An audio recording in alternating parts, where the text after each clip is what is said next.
Hey, it's me, Nalthazar, and welcome to another Magic Puzzle Quest video. In today's video, I'm going to be going over Inspired Sphinx, a new blue masterpiece that came to the game in M21. Let's get rolling.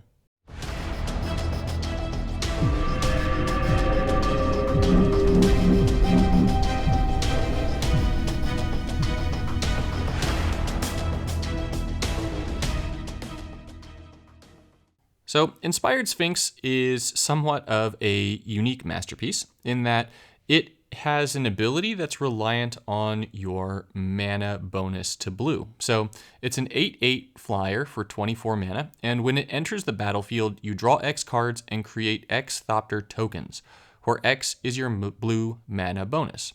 It's then going to have an activate 2 blue, draw a card, and create a Thopter token. Now, upon seeing Inspired Sphinx, I was immediately struck by the idea of, oh, okay, I definitely want to pair this with Tamiyo, because with Tamiyo's third ability, Catalyze Stories, we can increase Tamiyo's mana bonus by 12 for 4 turns. That's going to be 2 of your own turns, which means that if we do this correctly, we could potentially get Catalyze Stories off twice, and then on back-to-back turns, and then have a blue mana bonus of plus 27, which means that Inspired Sphinx is going to go ahead and drop down 27 Thopter tokens and draw us up to 6 cards. Now, in order to pair that with something interesting, I wanted to try and use a Thopter leader in conjunction with Volrath. I'll be making a separate video on Volrath because it is becoming very quickly one of my favorite cards in the set, the M21 set, but this video is not specifically about Volrath. Nonetheless, you're going to see his overwhelming power in it. Sai, Master Thopterist, is Leader Thopter, meaning that Sai is going to get reinforced every time a Thopter enters the battlefield. It also has whenever you cast an artifact, reinforce this creature, although I will not be playing with artifacts, apart from the Thopters, and when this creature has 2 or more reinforcements, it gains flying. For activate 3 blue, you lose a creature reinforcement, draw a card, and give that card half of its mana. Now, if you're unfamiliar with Volrath, right, Volrath is going to, it's a creature with mutate, and when you cast it as a mutation, the mutated creature's base power toughness becomes 7/5. So the idea with this deck is get to the point where our blue mana bonus is plus 27, so that Inspired Sphinx is going to be able to put down 27 Thopter tokens per each time it enters the battlefield, which will reinforce Sai 27 times, which will then allow Volrath to make this Sai get a 7/5 power toughness, which means that it's actually going to be getting 27 times 7 every single time an Inspired Sphinx enters the battlefield. That should be 199 damage, I think, or 199 power or something, right? 27 times 7 was 140.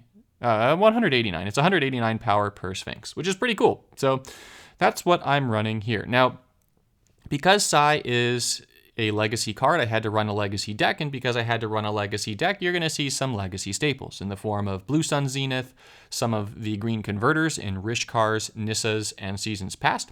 I've got Deploy the Gatewatch so that I can fetch 3 creatures, and then I wanted to keep it a little bit standard, so I included Whirlwind of Thought and Song of Creation. Those 2 are really sort of just there to make this loop a little bit, and so, yeah, it was really, really fun. So let's go ahead and get into the gameplay. In today's gameplay, we're blessed with playing Tamiyo versus Tamiyo. So Tamiyo tends to be a pretty scary planeswalker in Legacy, so this will at least give us the opportunity to see if this is worth playing. Now, getting a bunch of green gem converters in our starting hand is just fine, especially because we've also got ourselves the Whirlwind of Thought, and that's going to give us some card draw to go with the converters. So Tamiyo's going to strike first. She's going to get a piggy down, but we can deal with some bacon. Some bacon's not a big problem. Getting a Deploy the Gatewatch there is super huge. We definitely want that. I don't think I'm going to be able to get enough mana to drop down our Nissa's Boom Boom here, but that's okay. I know that I'm giving up the 5 match, but I just need to get close enough to the Boom Boom to make the Boom Booms, right? So if you're wondering what the Boom Booms are, it's Nissa's Renewal right here. So that's going to give us a whole bunch of mana, and then that's also going to start giving us a whole bunch of loyalty, because now that we've got Whirlwind of Thought down, we're going to be able to activate our third. And since we made a 5 match, that means that we're going to be able to activate our third this turn, which is good. And then, we got Volrath and the Sphinx. Oh, we've got a whole bunch of goodness here. But I don't have Psi. So as I don't have Psi, it's kind of a bummer. But whatever, it's not a big deal. We're going to keep our hand as it is.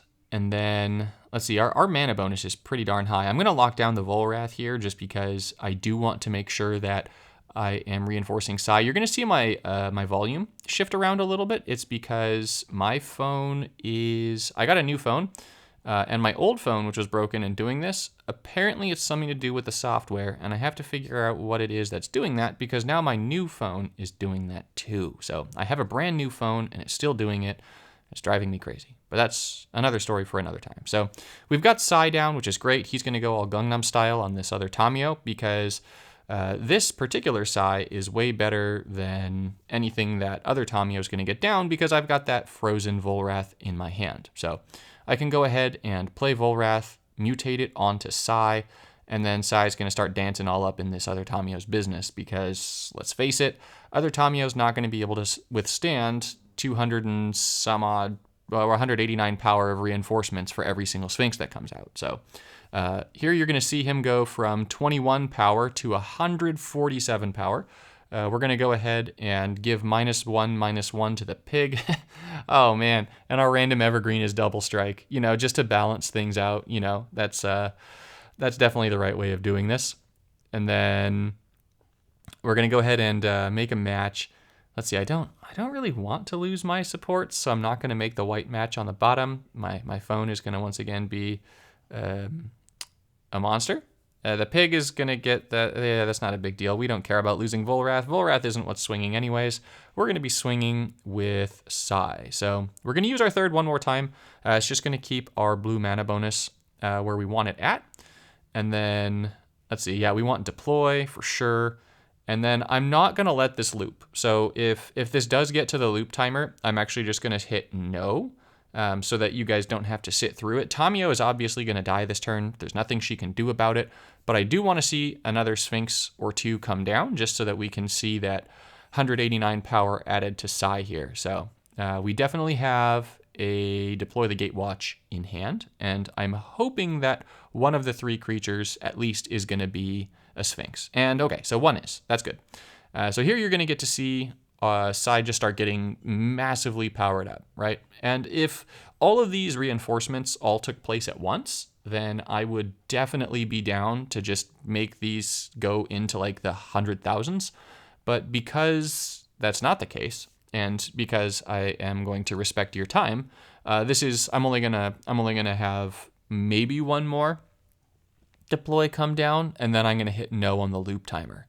So let's see, we've got another blue sun, we got another deploy, which is getting us Volrath, Psi, and Volrath. That's unfortunate. So there's the loop timer coming up. That means we're going to go ahead and hit no and kill Tamiyo. No, that was not intended, but whatever. It's still cool anyways. We like rhymes. And that's the end of it. So thanks so much for watching. If you've got the Sphinx, go ahead, put it in Tamiyo, give it a shot. I think you'll have fun with it. And I'll see you all in the next one.